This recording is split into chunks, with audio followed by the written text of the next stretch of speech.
I know many people are curious as to whether or not caffeine can improve focus and concentration.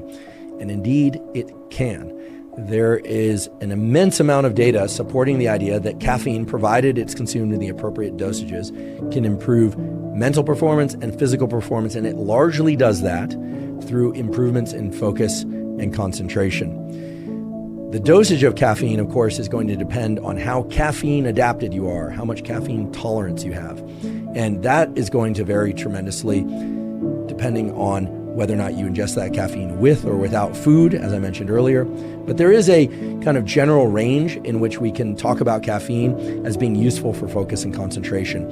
And the range is basically from 100 milligrams to 400 milligrams. I want to caution everybody out there, if you're somebody who suffers from anxiety or panic attacks and you're not used to ingesting caffeine and you run out and ingest 400 milligrams of caffeine in the form of espresso or yerba mate or an energy drink or in pill form, that is going to be very uncomfortable for you. You're going to be sweating profusely, your heart rate is going to increase, you're going to be quite panicked, in fact, or at least anxious. So be cautious with your use and adopting of caffeine if you're not already caffeine adapted. But most people do quite well to ingest 100 to 200 milligrams of caffeine prior to doing some focused work. And again, I recommend delaying your caffeine intake to 90 to 120 minutes after waking, unless you are using that caffeine to really jolt your system before a workout. Caffeine can, of course, be ingested in various forms, even pill form, but most people ingest it in the form of coffee, or my particular favorite way to ingest caffeine is yerba mate.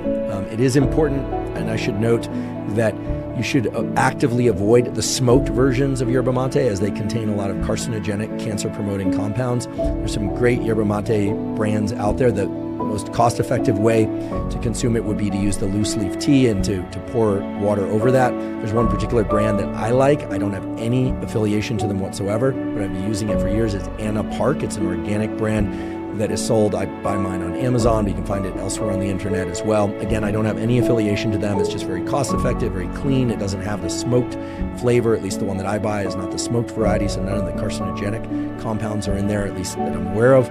And I like the way it tastes, and it provides a very even lift and stimulant that I think certainly works for me and that a number of people I know have suggested to also enjoy.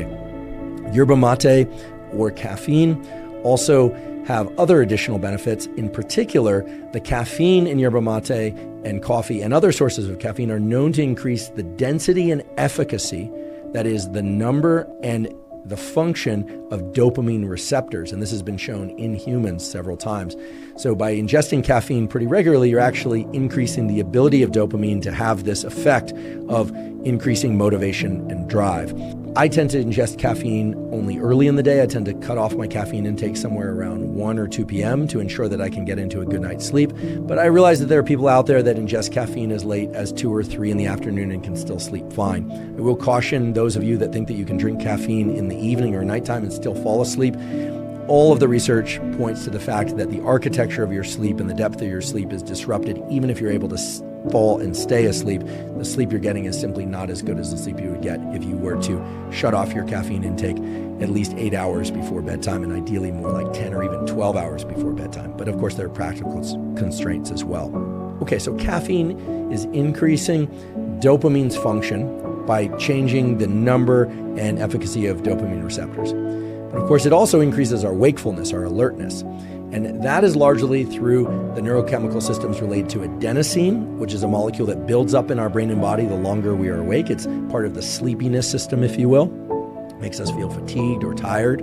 And caffeine also operates on the epinephrine, the adrenaline system.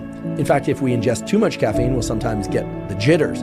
Those jitters are really the sympathetic, as it's called, nervous system's bias toward movement. And our pupils will dilate. They actually get broader.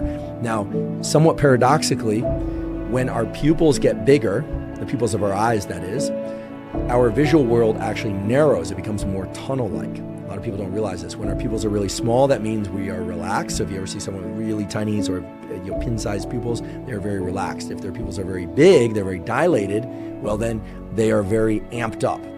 They are very, very alert.